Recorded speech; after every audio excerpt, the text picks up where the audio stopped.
E aí, alunos, tudo bem com vocês? Essa é a nossa segunda aula de Introdução ao Sistema Nervoso e a Neurofisiologia Básica. Hoje comentaremos acerca das células que compõem o sistema nervoso. Vem comigo! O nosso raio-x da aula é o seguinte: hoje a gente vai fazer uma retomada aqui acerca das funções do sistema nervoso, comentaremos sobre os neurônios, aí enfatizando os seus componentes estruturais, comentaremos de aspectos tanto funcionais quanto estruturais associados a neurônios, comentaremos sobre a mielina e outros tipos celulares aí associados ao sistema nervoso. Vem comigo! Quando comenta-se acerca de sistema nervoso, é importante que vocês tenham em mente que temos três funções que a gente pode caracterizar.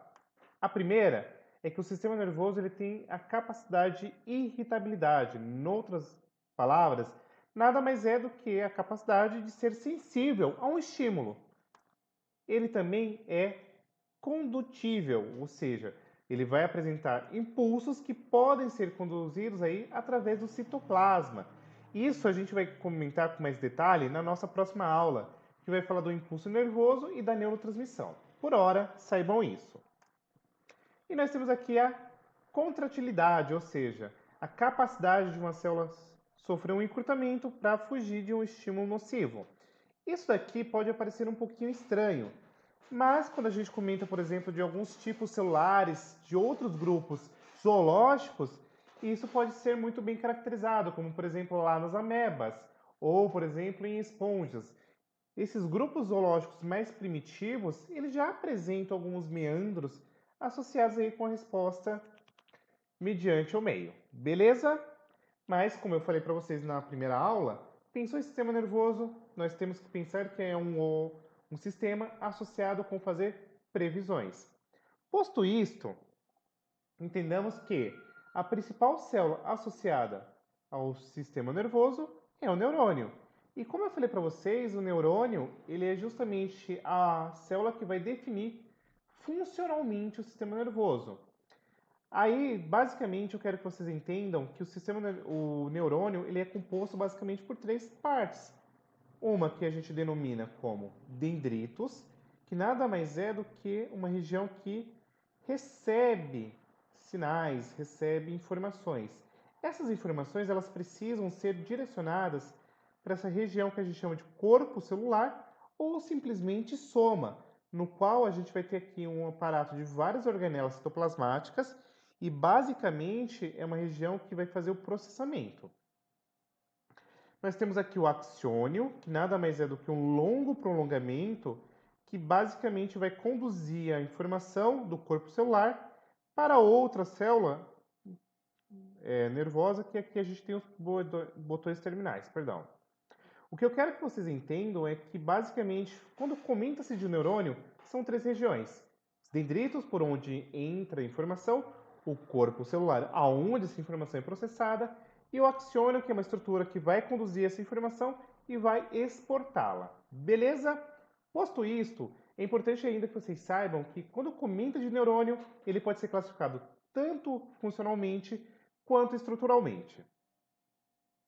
Pensando em seu aspecto funcional, o neurônio ele pode ser de três tipos. Ele pode ser um neurônio sensorial ou simplesmente denominado como neurônio aferente, que é basicamente aquele que conduz e recebe informações direcionando essas informações até o sistema nervoso.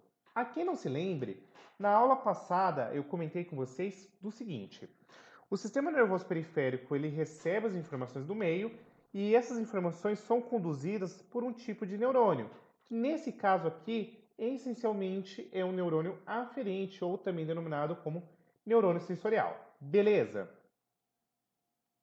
Além disso, é importante que a gente ainda saiba que existe um outro tipo de neurônio denominado como neurônio motor ou neurônio eferente. Basicamente, é um neurônio associado com fazer uma resposta frente a um estímulo. Ou seja, o neurônio aferente leva essa informação e o neurônio eferente leva essa informação do sistema nervoso para a periferia. Beleza? Então a gente pode pensar, por exemplo, em controle motor somático, ou seja, musculatura corpórea, a organização e controle de vísceras, pode estar associada aqui com órgãos efetores, como glândulas exócrinas, endócrinas, fibras musculares e etc. Beleza? Então vamos lá. Neurônio aferente leva informação para o sistema nervoso central, neurônio eferente leva informação do sistema nervoso central para a periferia. Ainda é importante que nós entendamos que agora, pensando em aspecto estrutural, a gente pode ainda classificar os neurônios de acordo com o número de processos que são originados nessa região aqui que a gente denomina como corpo celular. Então vamos lá.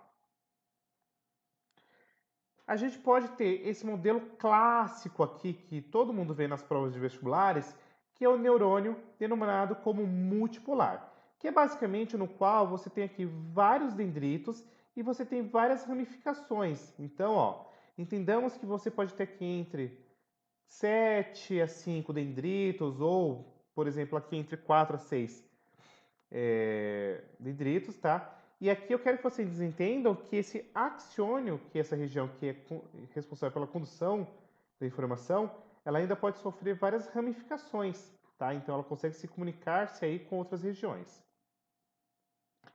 Pensando ainda sobre o neurônio multipolar, eu quero que vocês entendam que eles são geralmente ramificados e longos. Então, por exemplo, ó, um exemplo clássico que a gente pode ter aqui são dos interneurônios do sistema nervoso central, que são alguns casos que não têm muitas extensões. Todavia, a gente tem aqui interneurônios axônicos que não tem nenhum axiônio aparente, todavia, olha o tanto de ramificação que ele tem, tá? Não menos importante, eu queria já lançar uma pergunta para vocês. Será que existe somente neurônios no sistema nervoso? Ou melhor, será que os neurônios são o número, o tipo celular mais abundante no sistema nervoso? Já antecipo para vocês a resposta. Não. Por incrível que pareça, a gente é levado a crer que o sistema nervoso só tem neurônio e neurônio é muito numeroso. Sim, de fato tem um número aí, segundo os dados, de cerca de 84 bilhões de neurônios, mas não são as células mais abundantes do sistema nervoso. Nós temos outras células, como por exemplo, as células da glias, que são basicamente um conjunto de várias células que servem de estabilidade tanto estrutural quanto suporte químico, suporte físico para os neurônios. Em outras palavras, nós podemos entender que as células da glia são importantes células que estão atreladas, elas estão emaranhadas aos neurônios, fornecendo essa estabilidade estrutural, tá? Não menos importante, eu queria destacar para vocês duas células em especial. As células de Schwann, que são células presentes aqui no sistema nervoso periférico, e os oligodendrócitos, que são células pertencentes ao sistema nervoso central. São dois tipos celulares que são responsáveis por formar uma estrutura chamada de mielina, que é basicamente uma camada fosfolipídica que isola os axiônios. E aí você deve estar se perguntando, tá, mas o que é esse lance da bainha de mielina ou mielina? A mielina, pessoal, basicamente é um isolante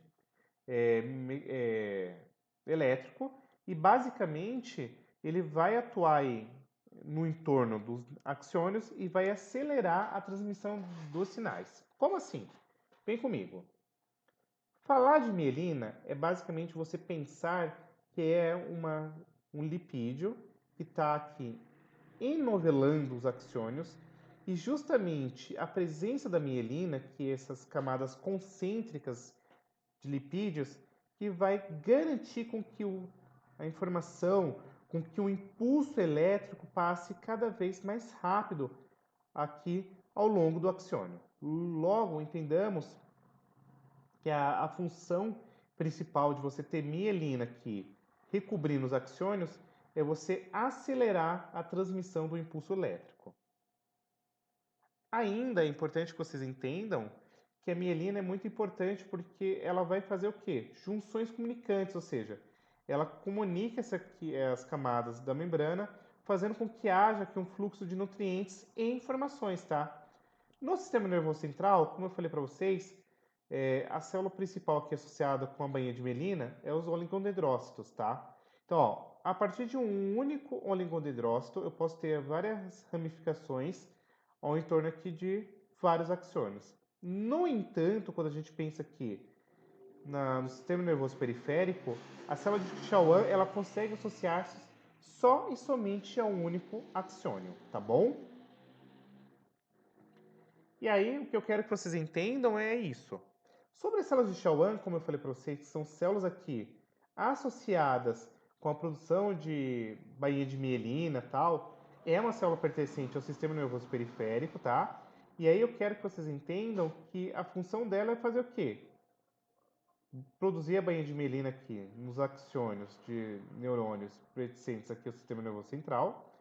E aí, o que é importante vocês ainda saberem? Pensou em bainha de mielina é você pensar na transmissão de sinais elétricos ao longo do axônio.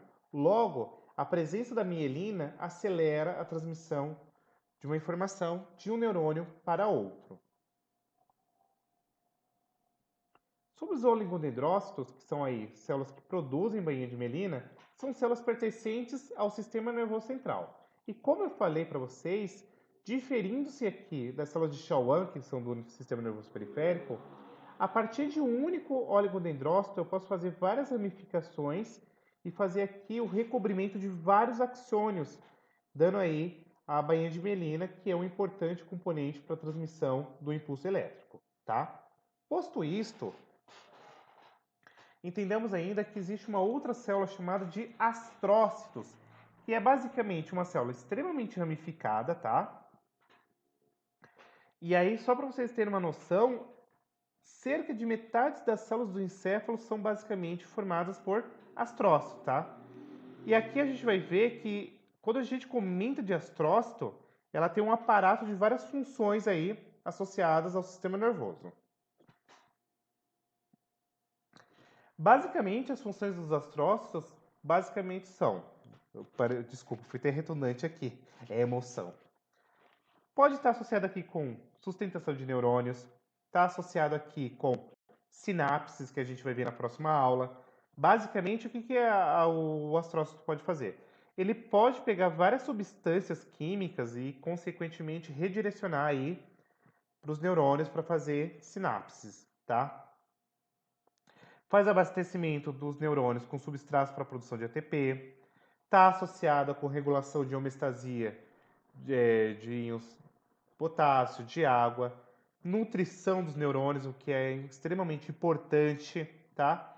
E, não menos importante, barreira hematoencefálica, que é uma porção no qual, ó, vamos entender o nome, barreira hemato vem de sangue, encefálico, ou seja, vai regular basicamente o que entra e o que sai do sistema nervoso central, tá bom?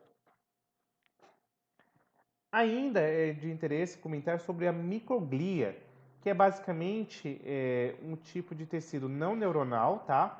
Que é basicamente uma célula extremamente especializada do sistema imunológico no sistema nervoso central.